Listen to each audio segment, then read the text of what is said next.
السلام علیکم ورحمۃ اللہ وبرکاتہ۔ الحمد للہ نحمده ونستعینه ونستغفره ونؤمن به ونتوکل علیہ ونعوذ باللہ من شرور انفسنا ومن سیئات اعمالنا من يهد اللہ فلا مضل له ومن يضلل فلا هادي له ونشهد أن لا إله إلا الله وحده لا شريك له ونشهد أن محمدا عبده ورسوله أرسل بالحق بشيرا ونذيرا وداعيا إلى الله بإذنه وسراجا منيرا اللهم صل على محمد وعلى آل محمد وبارك وسلم۔ قابل احترام بزرگوں، عزیز نوجوان ساتھیوں، گرمائی تعطیلات کے اختتام کے بعد اسکول اور کالجز کھل گئے ہیں اور کچھ عنقریب کھلنے والے ہیں۔ ہر گھر میں بچوں کو لائق بنانے کے لیے پورے جتن کیے جا رہے ہیں۔ تعلیمی معیار بچوں کے اندر پیدا ہو، وہ باوقار زندگی گزاریں، اس کوشش میں والدین لگے ہوئے ہیں۔ اسی مناسبت سے ہم آپ حضرات سے کچھ اہم باتیں آج کریں گے۔ حضرات گرامی، علم کا کلاسیفیکیشن ایک طرح سے اس طرح کیا جا سکتا ہے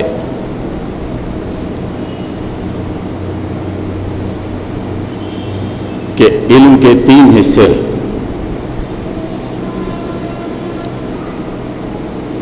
ایک حصہ عقائد کا،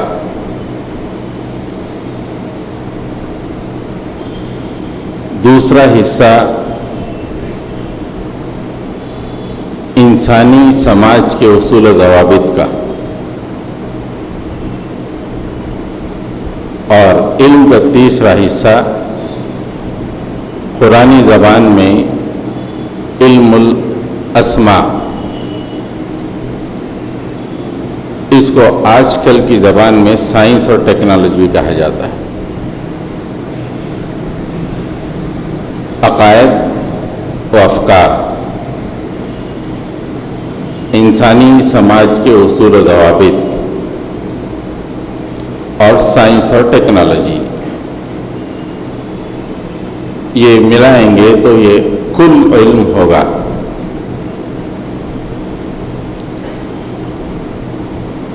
ان تین حصوں میں سے پہلے دو حصوں کو ملا دیا جائے، عقائد اور انسانی سماج کے اصول و ضوابط، ان دو علوم کو ملا دیا جائے تو اسے دین کہتے ہیں۔ دین زندگی گزارنے کا طریقہ، تو ایک ہو گیا دین اور ایک ہو گیا سائنس اور ٹیکنالوجی۔ دنیا میں کئی ادیان ہیں،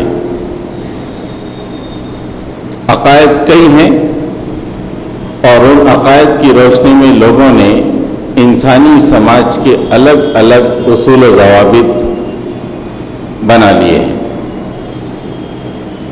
کئی ادیان آپ کو ملیں گے، لیکن اللہ تعالیٰ نے دین کے معاملے میں انسانوں کو آزاد نہیں چھوڑا، انسان کو یہ اختیار نہیں دیا کہ تم اپنے عقل کو استعمال کر کے اپنے لیے کوئی راستہ بنا لو۔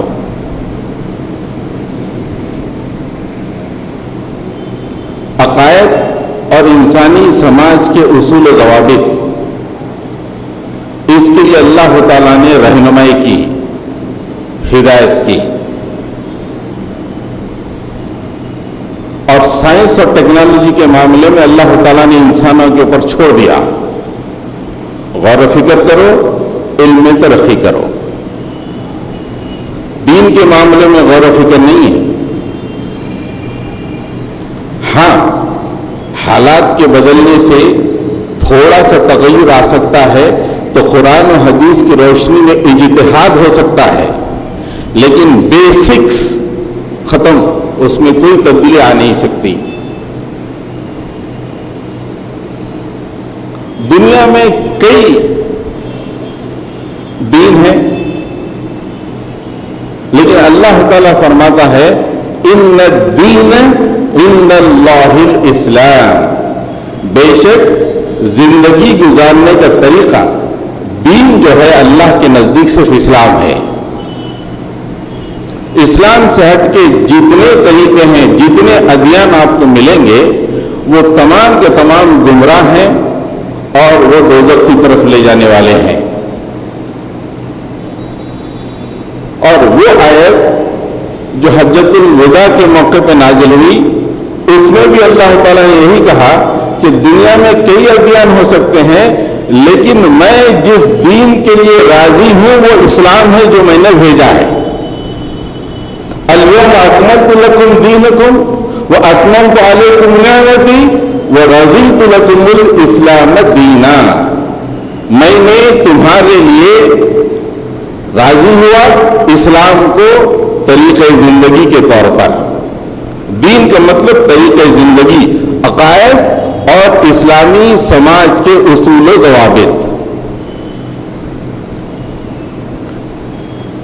تو دین کے معاملے میں اللہ تعالیٰ کی طرف سے رہنمائی ہے، اور سائنس اور ٹیکنالوجی کے معاملے میں انسان کو تفکر، تدبر کر کے ترقی کرنے کے لیے چھوڑ دیا گیا ہے۔ تدبر کرو اور علم میں ترقی کرو۔ اب یہ بات جو واضح ہو گئی کہ دین کی رہنمائی اور ہدایت اللہ کی طرف سے ہے، تو اللہ تعالیٰ یہ بھی کہتے ہیں کہ دین پر صرف چلنا ہی نہیں۔ عام طور پہ مسلمانوں میں یہ تصور پایا جاتا ہے کہ دین پہ چلنا ہے، چلنا تو ہے ہی، بلکہ تمام ادیان پہ دین کو غالب کرنا ہے، یہ مسلمانوں کا اہم کام ہے۔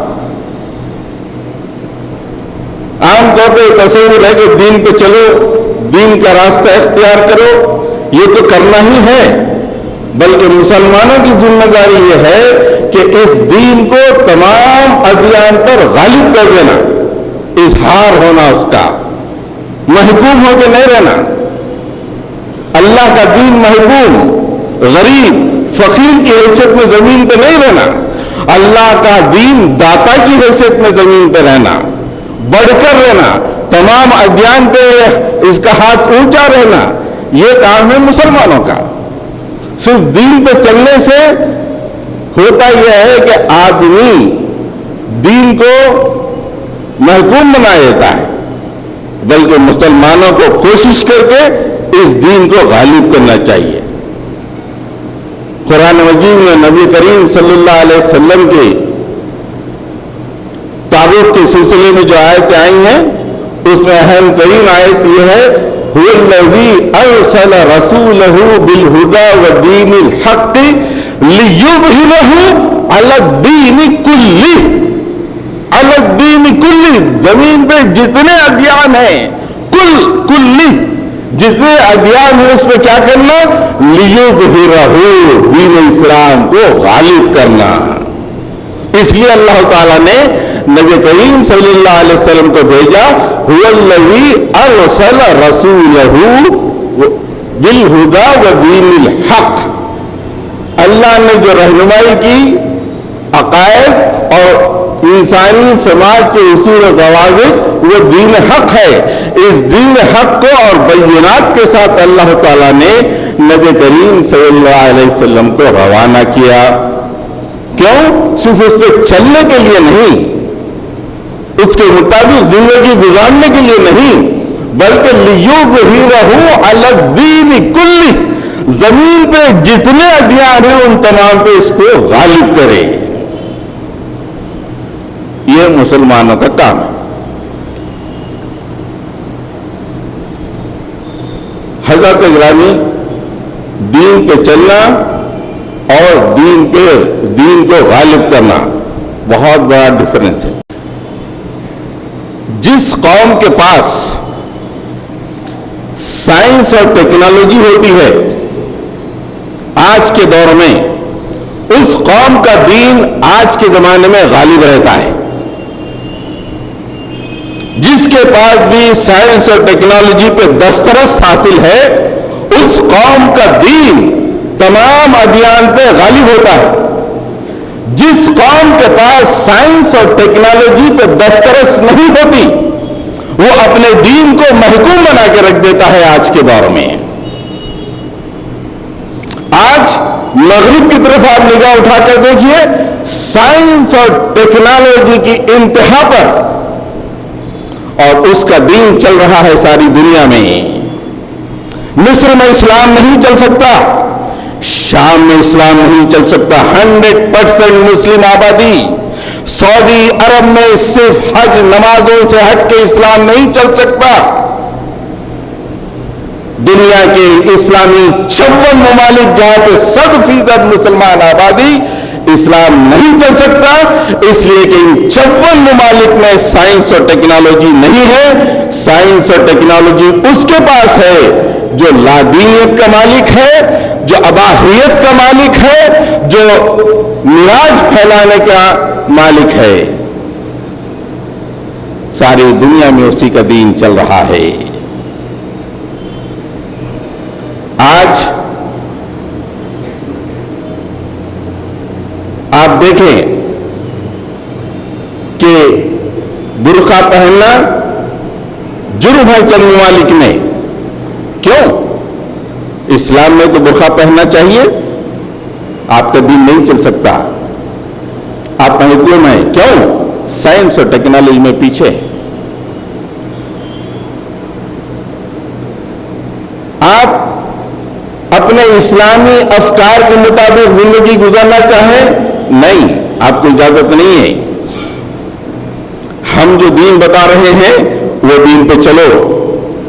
ہاں، نام مسلمان ہو اور نماز وغیرہ پڑھ لو، کوئی بات نہیں، لیکن دین کے خاص معاملے ہوں گے تو ہم تمہیں دہشت گرد کہیں گے، فنڈامنٹلسٹ کہیں گے، اور تمہارے پیچھے ہم تعقب کریں گے جہاں بھی تم جاؤ. یہاں آ کر سائنس اور ٹیکنالوجی کی اہمیت بڑھ جاتی ہے. اس لیے اللہ تعالیٰ نے قرآن مجید میں دین اور سائنس اور ٹیکنالوجی دونوں کا ذکر کیا ہے. سورہ حدید میں لَقَدْ أَرْسَلْنَا رُسُلَنَا بِالْبَيِّنَاتِ وَأَنزَلْنَا مَعَهُمُ الْكِتَابَ وَالْمِيزَانَ لِيَقُومَ النَّاسُ بِالْقِسْطِ. یہ ہے دینیات کا علم، عقائد اور انسانی سماج کے اصول و ضوابط. کیا کیا اللہ تعالیٰ نے؟ لَقَدْ أَرْسَلْنَا رُسُلَنَا بِالْبَيِّنَاتِ، ہم نے بینات کے ساتھ ہمارے رسولوں کو بھیجا. وَأَنزَلْنَا مَعَهُمُ الْكِتَابَ وَالْمِيزَانَ، کتابیں اور میزان نازل کی. کیوں؟ لِيَقُومَ النَّاسُ بِالْقِسْطِ، تاکہ انسانی سماج عدل کے ساتھ قائم ہو جائے. اس کے بعد سائنس اور ٹیکنالوجی کا اللہ تعالیٰ تذکرہ فرماتے ہیں. وَأَنزَلْنَا الْحَدِيدَ فِيهِ بَأْسٌ شَدِيدٌ وَمَنَافِعُ لِلنَّاسِ، اللہ تعالیٰ نے لوہا بھی اتارا جس کے اندر بہت سے فائدے ہیں اور بہت اس میں طاقت بھی ہے. فِيهِ بَأْسٌ شَدِيد، بہت طاقت ہے اس لوہے میں. ومنافع للناس، اور انسانوں کے لیے بہت سے منافع ہیں۔ کیوں اتارا حدید؟ یہ سائنس اور ٹیکنالوجی کیوں دی؟ اس کا بھی تذکرہ اللہ تعالیٰ بعد کی آیت میں کہہ دیا ہے، وَلْيَعْلَمَ اللَّهُ مَن يَنصُرُهُ وَرُسُلَهُ بِالْغَيْبِ إِنَّ اللَّهَ قَوِيٌّ عَزِيزٌ۔ یہ حدید، یہ لوہا، یہ میٹلرجی اس لیے اتارا تاکہ اللہ تعالیٰ یہ جان لے کہ تم میں سے کون ہے جو اللہ اور اس کے رسول کو بغیر دیکھے اس کی نصرت اور مدد کرتا ہے۔ مطلب یہ ہوا کہ سائنس اور ٹیکنالوجی اس لیے وجود میں آنی چاہیے، اس کے ذریعے سے یہ دین قائم ہو، یہ دین غالب ہو۔ اور جب اس دین کے لیے سائنس اور ٹیکنالوجی اللہ تعالیٰ دیتا ہے یا انسانی تفکر کے نتیجے میں وجود میں آتی ہے، اللہ تعالیٰ کہہ رہے ہیں کہ ہم دیکھنا چاہتے ہیں، وَلِيَعْلَمَ اللَّهُ، اللہ تعالیٰ دیکھنا چاہتا ہے، جاننا چاہتا ہے، مَن يَنصُرُهُ، تم میں سے کون ہے اس کی مدد کرتا ہے، وَرُسُلَهُ، اس کے رسولوں کی مدد کرتا ہے، بالغیب، تم نے اللہ کو دیکھا نہیں، جنت و دوزخ کو دیکھا نہیں، غیب پہ ایمان لا کے اس حدید کے ذریعے سے اللہ تعالیٰ کے دین کی اگر تم میں سے کون مدد کرے گا، وہ اللہ تعالیٰ دیکھنا چاہتا ہے۔ ان اللہ قوی عزیز، اللہ تعالیٰ بہت قوی اور زبردست ہے۔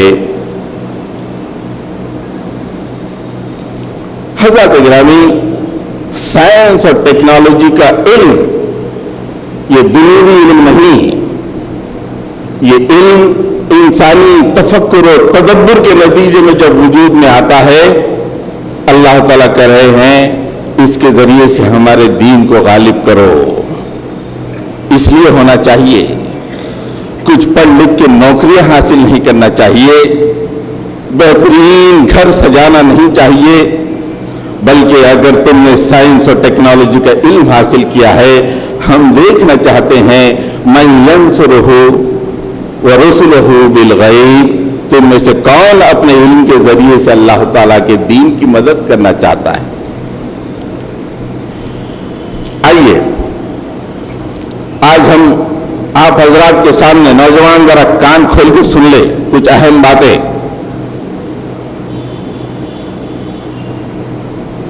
آج سائنس اور ٹیکنالوجی اس کے پاس ہے، وہ سپر پاور ہے، اسی کی دنیا میں چلتی ہے، اسی کا دین دنیا میں چلتا ہے، اسی کے افکار ساری دنیا میں پھیلتے ہیں۔ یہ سپر پاور کیسے بنا؟ قرآن مجید میں ایک ایسا سپر پاور ہے جس کا تذکرہ اللہ تعالیٰ فرماتے ہیں، ویسا سپر پاور، انتہائی طاقت اور حکومت نہ اس حکومت سے پہلے کبھی تھی اور نہ قیامت تک کبھی آئے گی۔ امریکہ کتنا ہی اچھلے، مغرب کتنا ہی اونچا چلے جائے، اس سپر پاور تک نہیں پہنچ سکتا۔ وہ سپر پاور ہے حضرت سلیمان علیہ السلام کی حکومت۔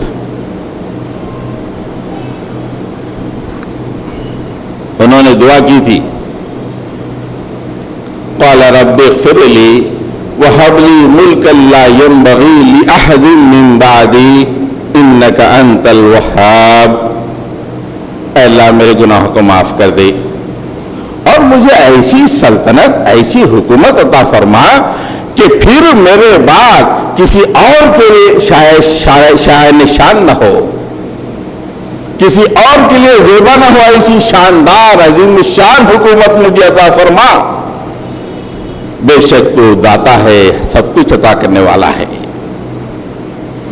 حضرت سلیمان علیہ السلام کی حکومت اتنی پاورفل حکومت کہ آپ کے بعد پھر ویسی حکومت کسی کو نہیں ملی ہے۔ انہوں نے خود اللہ سے مانگا، لا ينبغی لأحد من بعدی وہب لی ملکن، مالک مجھے بادشاہت عطا فرما، لا ينبغی لأحد من بعدی، میرے بعد کسی کے لیے بھی زیبا نہ ہو، ایسی عظیم الشان حکومت مجھے عطا فرما۔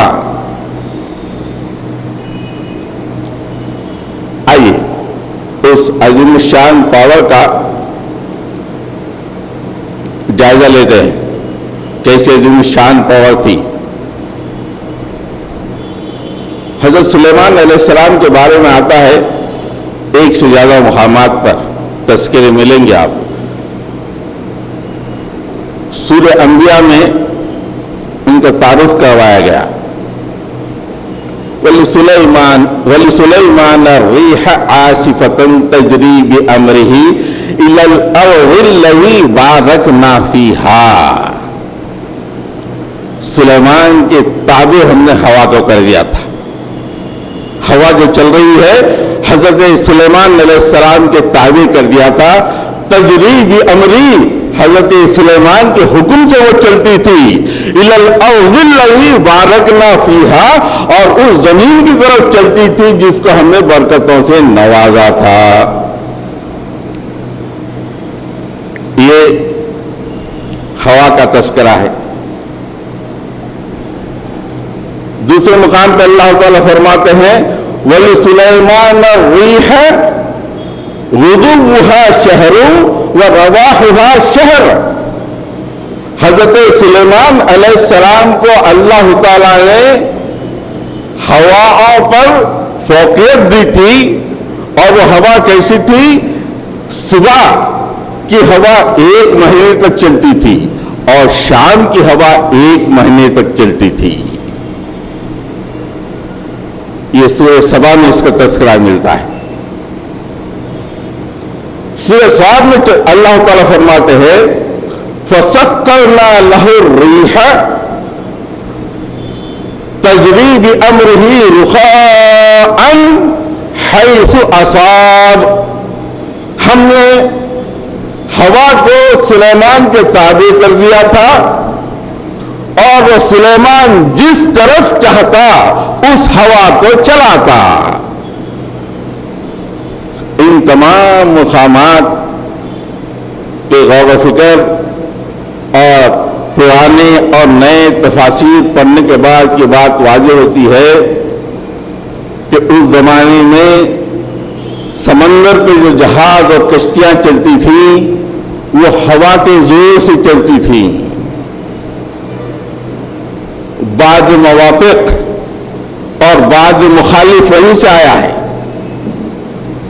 جب بعض موافق ہوتی تو لوگ سفر کے لیے جاتے، ساحل پہ پہنچتے، ہوا کا رخ دیکھتے، ہوا کا رخ اگر موافق نہ ہو رک جاتے، اگر جب ہوا کا رخ موافق ہوتا آگے بڑھ جاتے اور سفر کے لیے نکلتے۔ بچے اسکول میں سندباد کے نانی ٹیل میں پڑھے ہوں گے کہ سندباد کے سمندری سفروں میں اسی بات کا تذکرہ ہے۔ اپنے پاس تو مین بک نہیں پڑھتے، نانی ٹیل کہاں پڑھیں گے؟ ہمارے زمانے میں نانی ٹیل کے لیے بھی بڑی اہمیت تھی۔ سندباد بڑا سیاح تھا، کئی دفعہ وہ ساحل پہ گیا، جب اس نے دیکھا کہ ہوا مطابقت نہیں رکھتی تو اس نے اپنے سفر کو ملتوی کر دیا۔ لیکن حضرت سلیمان ویٹ نہیں کرتے تھے، ہوا کو حکم دیتے تھے کہ چلو، 1 مہینے تک چلتی تھی۔ صبح جہاز تیار ہوا، صبح کی ہوا سے کہا کہ چلو اس طرف، نو ویٹ۔ یہ پاور تھا حضرت سلیمان علیہ السلام کا۔ دوسرا پاور وَأَصَلْنَا لَهُ عَيْنَ الْقِطْرِ۔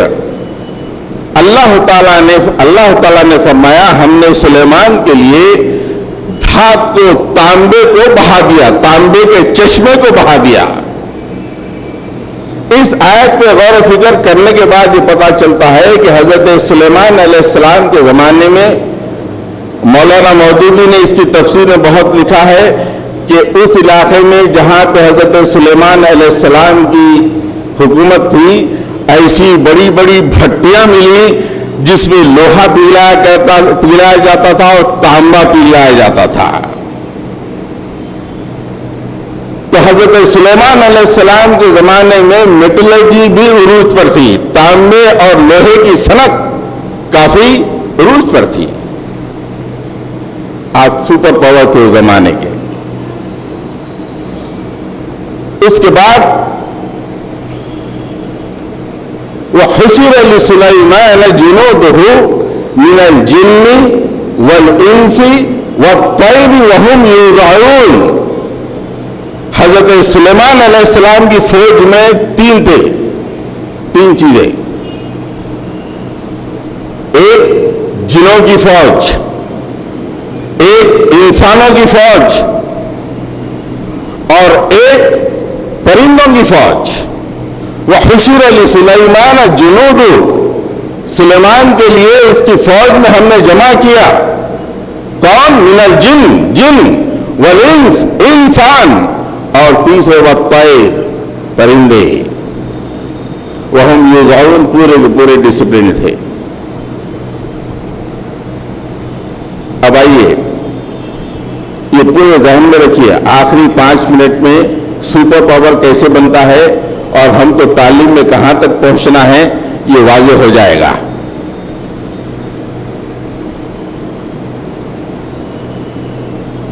پرندے، ہمارے پاس پرندے وغیرہ سے مرغی کا گوشت ہے. دعوتوں میں 7 طرح کی مرغی، 8 طرح کی مرغی.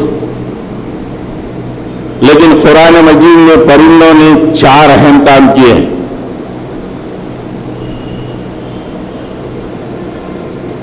قرآن مجید میں پرندوں نے 4 اہم کام کیے.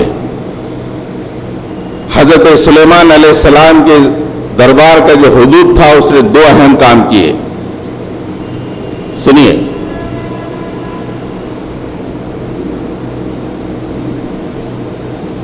سورہ نمل میں اللہ تعالی ارشاد فرماتے ہیں وَتَفَقَّدَ الطَّيْرَ فَقَالَ مَا لِيَ لَا أَرَى الْهُدْهُدَ أَمْ كَانَ مِنَ الْغَائِبِينَ.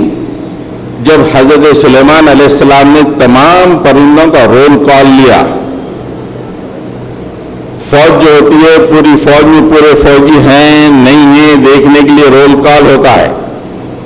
رات میں سونے سے پہلے رول کال ہوتا ہے، صبح اٹھتے ہی رول کال ہوتا ہے، اسے رول کال کہتے ہیں. حضرت سلیمان علیہ السلام نے بھی وَتَفَقَّدَ الطَّيْرَ، تمام پرندوں کو جمع کر کے رول کال لیا اور دیکھا. مالی فقال، انہوں نے کہا مالیہ لا ارى الهدهد، کیا بات ہے آج مجھے ہدہد دکھائی نہیں دے رہا ہے. ام کان من الغائبین، کہ وہ کہیں غائب ہو گیا ہے. وہ ڈسپلن معاملہ تھا. حضرت سلیمان علیہ السلام نے کہا لَأُعَذِّبَنَّهُ عَذَابًا شَدِيدًا أَوْ لَأَذْبَحَنَّهُ أَوْ لَيَأْتِيَنِّي بِسُلْطَانٍ مُبِينٍ. اگر وہ نہیں آتا ہے تو ہم اسے انتہائی سخت سزا دیں گے، یا ہم اسے ذبح کر دیں گے، یا نہیں تو ہم کو کوئی ٹھوس وجہ وہ بتائے. فَمَكَثَ غَيْرَ بَعِيدٍ، یہ بول ہی رہے تھے تھوڑی دیر کے بعد ہدہد آ گیا. فقال، اس نے کہا احطت بما لم تحط به وجئت من سبأ بنبأ یقین. میرے پاس وہ خبر ہے جو آپ کے پاس نہیں ہے. میں سبا کے ملک سے آپ کے لیے انتہائی یقینی خبر لے کے آیا ہوں. انی وجدت امرأة تملکہم وأوتیت من کل شیء ولہا عرش عظیم. اس ملک میں ایک عورت ملکہ بنی ہوئی ہے، حکمرانی کر رہی ہے اور اس کو ہر طرح کی چیز عطا کر دی گئی ہے. وَلَهَا عَرْشٌ عَظِيمٌ، اس کا تخت تو بہت زبردست عظیم الشان ہے. وَجَدْتُهَا وَقَوْمَهَا، دیکھیے انٹیلیجنس رپورٹ دے رہا ہے، تھرو کمپلیٹ انٹیلیجنس رپورٹ. آج کل کے انٹیلیجنس کی طرح نہیں، دلی سے بس ایک دے دیتے، ہو گیا تو ہاں ہم بول دیے تھے نا، نہیں ہوا تو چلتے رہتا. ہدہد کا جو انٹیلیجنس رپورٹ ہے کتنی پرفیکٹ ہے کہ میں ملک سبا میں دیکھا ہوں کہ ایک ملکہ ہے، اس کا عرش اتنا شاندار ہے، ہر چیز اسے عطا کر دی گئی ہے. وجدتها وقومها يسجدون للشمس من دون الله يسجدون للشمس من دون الله وزين لهم الشيطان أعمالهم فصدهم عن السبيل فهم لا يهتدون. میں نے اس ملکہ کو اور اس کی قوم کو دیکھا کہ وہ سورج کی پوجا کر رہی ہے اللہ کو چھوڑ کر، اور شیطان ان کے اعمال کو مزین بنا کے رکھ دیا ہے اور سیدھے راستے سے پھیر دیا ہے، اور وہ لوگ ہدایت یافتہ نہیں ہیں یا ہدایت لانے والے نہیں ہیں. یہ پرندہ ایک کام کیا قرآن مجید کا، انٹیلیجنس گیدرنگ. حضرت سلیمان علیہ السلام کی حکومت فلسطین کی طرف، سبا یمن کا علاقہ، وہاں تک ایک حدود جا کے اوپر سے اڑتے ہوئے ٹوٹل انٹیلیجنس رپورٹ لا کے حضرت سلیمان علیہ السلام کو دیتا ہے. وہی حدود دوسرا کام کرا ہے،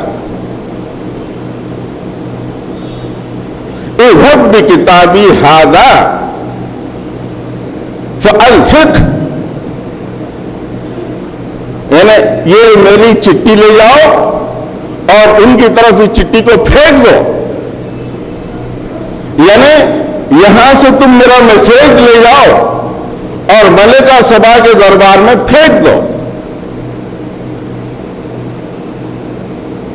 الحق نے القی، یعنی اس کو پھینک دو وہاں پر.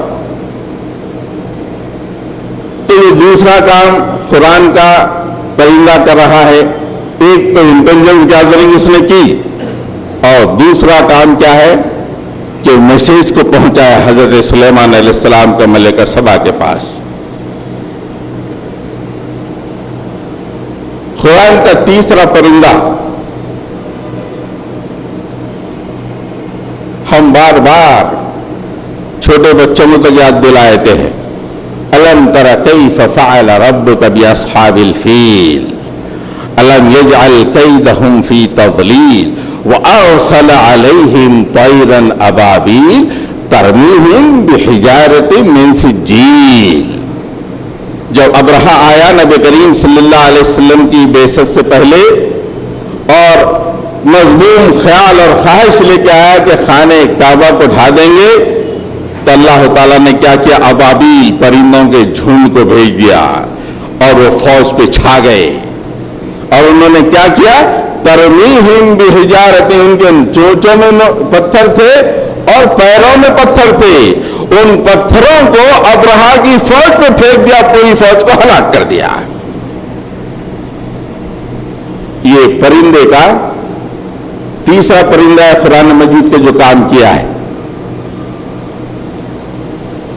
قرآن مجید کا چوتھا پرندہ انسان کو زمین کھودنے کی تعلیم دیا. قابیل نے حابیل کو قتل کیا تو اللہ تعالیٰ فرماتے ہیں سورہ مائدہ میں، فبعث اللہ غرابا یبحث فی الارض لیریہ کیف یواری سوءۃ اخیہ. اللہ تعالیٰ نے ایک کوے کو بھیجا، کوے نے زمین کو کھودا تاکہ اسے بتائے کہ بھائی کی لاش کو کیسے دفن کرنا ہے، چھپانا ہے. کوے نے کیا تعلیم دی، زمین کو کیسا کھودنا. تو پرندے قرآن مجید کے کیا کام کیے، خاص پرندے 4، انٹیلیجنس گیدرنگ، ایک جگہ سے دوسری جگہ میسج پہنچانا، تیسرے اوپر چھا کر کنکریاں مار کے فوج کو ختم کر دینا، اور چوتھے زمین کھودنا. یہ پرندوں نے یہ کام کیا. یہ کس کے تابع تھے، حضرت سلیمان علیہ السلام کے. ایک تو ہوا تابع تھی اور پرندے تابع تھے. اب آئیے من الجن والانس والطیر، جن بھی تابع تھے. جن کیا کر رہے ہیں،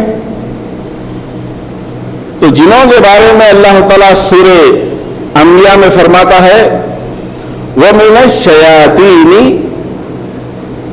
من یغوصون لہ ویعملون عملا دون ذالک، جو شیطان مطلب جنوں میں جو خراب قسم کے جن تھے، جن بھی کہتے ہیں شیطان بھی کہتے ہیں، شیطان کیا کام کر رہے تھے؟ یغوصون لہ، سمندر میں غوطہ لگاتے تھے، سمندر میں غوطہ لگاتے تھے۔ کون؟ حضرت سلیمان علیہ السلام کے جن، یغوصون لہ، کس کے لیے؟ سلیمان کے لیے سمندر میں غوطہ لگاتے تھے۔ اور وَيَعْمَلُونَ عَمَلًا دُونَ ذَلِكَ، اور دوسرے بڑے بڑے کام کیا کرتے تھے۔ سورہ صاد میں ہے وَالشَّيَاطِينَ كُلَّ بَنَّاءٍ غَوَّاصٍ، ایسے شیاطین، ایسے جن حضرت سلیمان کے تابع تھے جو ہر طرح کی چیز بناتے تھے اور سمندر میں غوطہ لگاتے تھے۔ اور کیا کیا بناتے تھے؟ سورہ سبا میں اس کی تفصیل ہے۔ یعملون لہو ما یشاء، لہو یعنی سلیمان کے لیے جن وہ سب کچھ بناتے تھے جو سلیمان چاہتے تھے۔ کیا؟ من محاریب وتماثیل وجفان کالجواب وقدور الراسفات، راسفات یہ نشر، راسیات وقدور الراسیات، محاریب بڑے بڑے بلڈنگ، بڑے بڑے سٹرکچرز۔ تماثیل کے بارے میں پہلے مفسرین نے کہا کہ مورتیں، بعد کے مفسرین نے کہا کہ مورتیں کیسے؟ مورتیں بنانا تو ہر شریعت میں حرام تھا، لیکن جو بھی تصاویر وغیرہ، لیکن اگر آج ہم غور و فکر کرنے کے بعد دیکھیں تو پتہ چلتا ہے کہ یہ جن حضرت سلیمان کے لیے محاریب بڑے بڑے بلڈنگ بناتے تھے، تو آج ہم بڑے بڑے بلڈنگ یا بڑے بڑے انجنز، بڑے بڑے کچھ بنانے سے پہلے ایک پروٹوٹائپ بنا لیتے ہیں، سب سے پہلے ایک نقشہ بنا لیتے ہیں، اسے بھی عربی میں تمثیل کہتے ہیں۔ یا بہت بڑی، جیسے حیدرآباد کا میٹرو پروجیکٹ چل رہا ہے اور میٹرو کے آفس میں جا کے دیکھیے اس کا ایک پروٹوٹائپ رکھا دے گا، ارے حیدرآباد میں جو میٹرو آئے گی تو ایسی رہے گی، اسے بھی تمثیل کہا جاتا ہے۔ تو بڑے بڑے بلڈنگ بنانے سے پہلے یہ جن پروٹوٹائپ یا نقشے بنایا کرتے تھے۔ وہ جفان کالجواب، بڑے بڑے لگن ہاؤس کے جیسے، اتنے بڑے لگن۔ اور تیسرے وقدور الراسیات، بڑے بڑے اپنی جگہ سے نہ ہلنے والے دیگ۔ یہ کون بناتے تھے؟ جن، حضرت سلیمان۔ اتنے پاورفل تھے حضرت سلیمان علیہ السلام۔ اس کے بعد دو باتیں آئیں گی بعد میں۔ اب یہاں تک جو بھی سپر پاور تھے حضرت سلیمان علیہ السلام، اس کو انالائز کر کے آج کے سپر پاور کے بارے میں ہم دیکھیں گے کہ وہ کیسا اس سپر پاور تک پہنچا۔ سب سے پہلے اللہ تعالیٰ نے سلیمان علیہ السلام کے لیے ہوا کو تابع کر دیا تاکہ سمندروں میں چلا جائے۔ آج کے انسان نے سائنس اور ٹیکنالوجی میں تدبر کرتے کرتے انجن کو دریافت کر لیا۔ ایک دفعہ انجن دریافت ہو گیا، انسان کی ہواؤں کے تابع جو سمندروں پہ تھا کہ بعض موافق ہو تو چلیں گے، بعض مخالف ہو تو ملتوی، یہ معاملہ ختم ہو گیا۔ جو ہی انجن، ہوا کدھر بھی چلے میں انجن سٹارٹ کروں گا اور ادھر چاہے میں چلا جاؤں گا۔ آج کے سپر پاور کے پاس یہ انجن ہے اور سمندروں پہ اس کی حکمرانی۔ وَأَصَلْنَا لَهُ عَيْنَ الْقِطْرِ، حضرت سلیمان کے ہاتھ میں لوہے اور تانبے کو اللہ تعالیٰ نے پگھلا دیا تھا۔ آج میٹلرجی، سینکڑوں قسم کی دھاتیں ہیں جو میٹلرجی ساری دنیا میں پھیلی ہوئی ہے، اسٹیل سے لے کے تانبے سے لے کے ہر چیز، الائز، بڑے بڑے بھٹیاں، بڑے بڑے فرنیسز، آج سپر پاور کے ہاتھ میں یہ معدنیات ہے، معدنیات کے ذریعے سے حاصل ہونے والے ہر طرح کی میٹلرجی ہے۔ سائنس اور ٹیکنالوجی کے ذریعے سے اس نے حاصل کیا۔ حضرت سلیمان علیہ السلام کے فوج میں پرندے تھے اور قرآن کے پرندوں نے 4 کام کیے۔ ایک، انٹیلیجنس گیدرنگ۔ آج کے سپر پاور کے پاس ساری دنیا کے سرویلنس کے لیے سیٹلائٹ موجود ہے، ہزاروں میٹر اونچا۔ ہندوستان میں کیا ہو رہا ہے، کتنے نیوکلیئر ری ایکٹر ہے، ہر چیز سے معلوم ہوتی رہتی ہے۔ سائنس اور ٹیکنالوجی کے ذریعے سے اس نے حضرت سلیمان علیہ السلام کے پاس جو ہدہد کام کیا تھا وہ کام کر رہا ہے۔ اور میں نے پڑھا کہ ساری دنیا میں صرف 3 سیٹلائٹ اوپر جیو اسٹیشنری سیٹلائٹ بھی ہوتے ہیں اور کچھ دوسرے قسم کے بھی ہیں۔ وہ آج سے تقریباً چند سال پہلے واجپئی کے زمانے میں ہندوستان میں جب نیوکلیئر بلاسٹ ہوا تھا پوکھارن میں، تو انہوں نے پوری کوشش کی کہ جب امریکہ کا سیٹلائٹ انڈیا سے ہٹتا ہے اس وقت کام کرنا، جب امریکہ کا سیٹلائٹ جب ہندوستان کے اوپر آتا ہے اس کے اوپر کچھ اڑا کے رکھ دینا۔ اس لیے یہ لوگ کامیاب ہو سکے۔ اگر اسے پہلے پتا چلتا، آپ دیکھیں اس وقت کے آرٹیکلز پڑھتے تو آپ کو پتا چلتا، نوجوان پڑھتے کہاں ہیں۔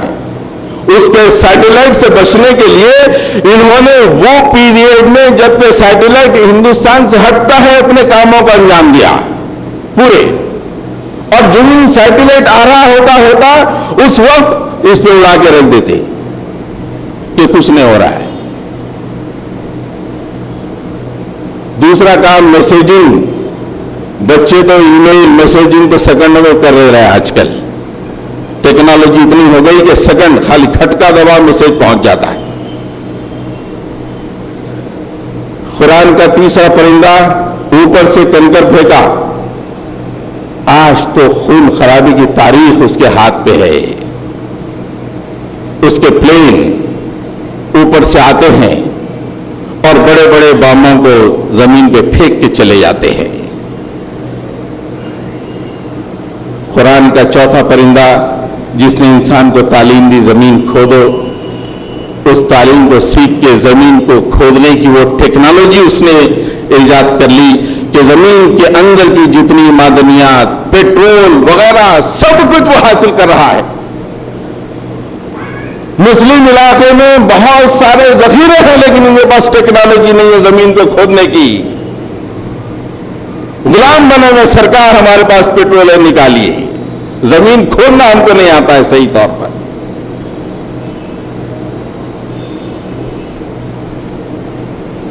اب آئیے، جن جو کام کیے تھے غواص، سمندر میں غوطہ لگانے والے، آج کے سپر پاور کے پاس سب میرینز موجود ہے، آبدوز جو سمندر کی گہرائی میں جہاز چلتے چلے آتے ہیں۔ ٹیکنالوجی کو اس نے اتنی بلندی کو پہنچا دیا کہ اس کے چند جہاز تو ہواؤں کے غلامی کے بغیر انجن کے مطابق چل رہے ہیں۔ غوطہ لگانے کے لیے اس نے سب میرینز کو ایجاد کر لیا۔ جو کام جن حضرت سلیمان علیہ السلام کے لیے کرتے تھے، آج کا سپر پاور نے اپنے لیے سب میرینز بنا کے اس کے ذریعے سے زمین کے سمندر کے اندر ہزاروں کلومیٹر تک جاتا رہتا ہے۔ آج کے بڑے بڑے اسٹرکچرز، کولنگ ٹاورز، نیوکلیئر ری ایکٹرز، جو اس زمانے میں حضرت سلیمان علیہ السلام کے پاس جو جن تھے محارب بڑے بڑے اسٹرکچر بناتے تھے، آج کے سپر پاور نے ایسی ٹیکنالوجی ایجاد کی کہ مائنڈ بوگلنگ، قریب جا کے دیکھو یہ اسٹرکچر کیسے بنا، کیسے ہو سکتا ہے۔ 100-150 منزلیں عمارتیں، یہ عمارتیں تو وہ چھوٹی بات ہے، کولنگ ٹاورز، نیوکلیئر ری ایکٹرز کے ٹاورز اس نے بنانے کی ایجاد کر لیا۔ پھر آپ دیکھیں کہ جنہوں نے جو بنایا بڑے بڑے لگن اور اپنی جگہ سے نہ ہلنے والے دیر، یہ دراصل کیا تھے؟ اکثر مفسرین نے لکھا کہ کھانا پکانے کے لیے، لوگوں کو سرو کرنے کے لیے، لیکن اگر آپ غور و فکر سے کام لیں تو حضرت سلیمان علیہ السلام کے زمانے میں جن جو لگن اور دیگ بناتے تھے وہ میٹلرجی کے لیے، لوہے کو گرم کرنے کے لیے یا لوہے کے پگھلے ہوئے لوہے کو رکھنے کے لیے، آج فرنیسز 4 جہاں پہ رکھ کے 1000 آف سینٹی گریڈ ڈگریز پہ جلایا جاتا ہے، اس کو بنانے کی ٹیکنالوجی انسانوں کے پاس موجود ہے۔ حضرت سلیمان علیہ السلام کے زمانے کا جو سپر پاور تھا اس کا ایک حصہ آج کے انسان نے سائنس اور ٹیکنالوجی کی ترقی کے ذریعے سے وہ حاصل کر لیا، آج ساری دنیا پہ حکمرانی کر رہا ہے۔ ہمارے پاس پڑھائی صرف زندگی کو سیٹل کرنے کے لیے ہے، جبکہ قرآن پورے اشارے دے رہا ہے، اور انہوں نے اپنے دماغ کو، تدبر کو، تفکر کا استعمال کرتے ہوئے سائنس اور ٹیکنالوجی کو اتنی بلندیوں پر پہنچا دیا۔ آج ایک ماں اپنے بیٹے کو بھیجتی ہے کہ بیٹا ڈاکٹر بن جا اور ایک مطلب کھول لے، انجینئر بن جا، امریکہ جا کے کچھ کما کے بھیج دے، ایک مسلمان کی آرزو اور معراج۔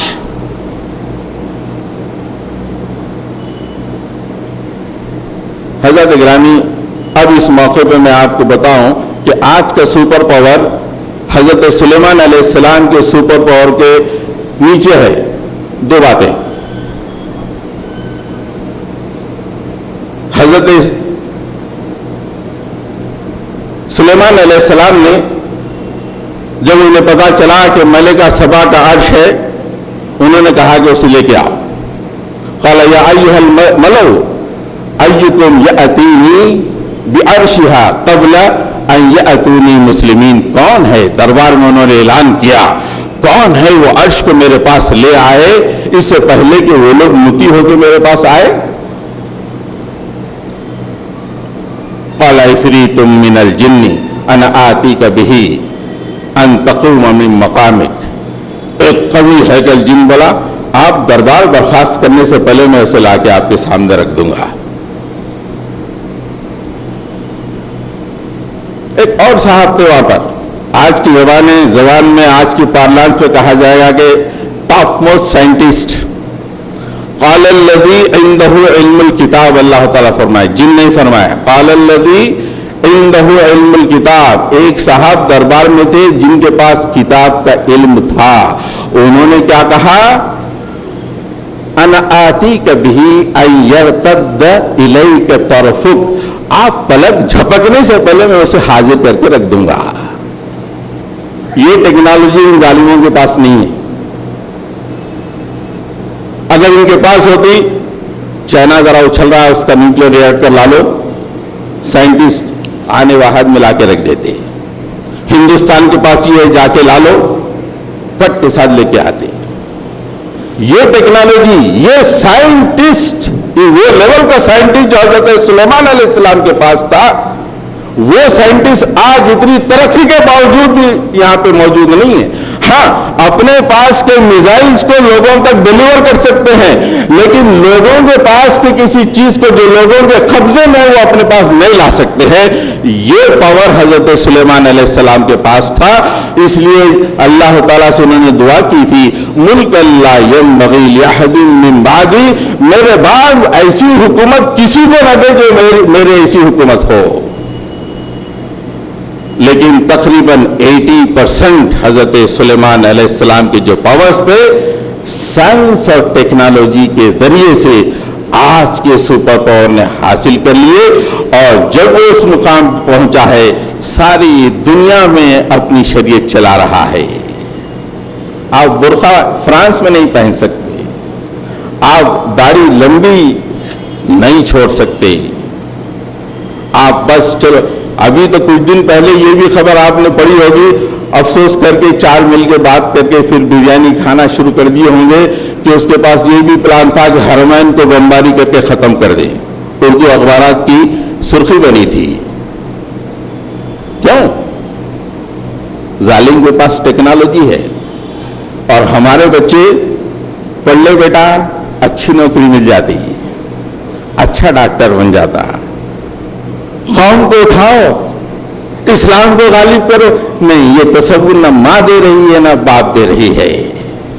وہ سپر پاور حضرت سلیمان علیہ السلام کا جو سپر پاور تھا، یہ سائنس اور ٹیکنالوجی، پڑھنے لکھنے اور سائنس کے ذریعے سے جو ترقی ہوئی آج کی دنیا میں، اور جس کے پاس آج سائنس اور ٹیکنالوجی موجود ہے، اسی کی شریعت چلے گی، اسی کا دین دنیا میں چلے گا. مسلمان کے پاس کتنا ہی اچھا دین ہو، محدود رہے گا، اس لیے کہ اس کے پاس سائنس اور ٹیکنالوجی اس کے پیٹ میں صرف 2 روٹی پہنچا رہی ہے، اس سے زیادہ کوئی کام نہیں کر رہی ہے. رب اغفر ورحم انت خیر الراحمین. اللہ تعالی ہمیں نیک توفیق عطا فرمائے اور ہمارے نوجوانوں کے اندر علم کے حصول کے لیے یہ شوق عطا فرمائے کہ اس کے ذریعے سے اسلام غالب ہو، ایسا غالب ہو کہ دوسرے ادیان زیر نگی ہو جائے. رب اغفر ورحم انت خیر الراحمین.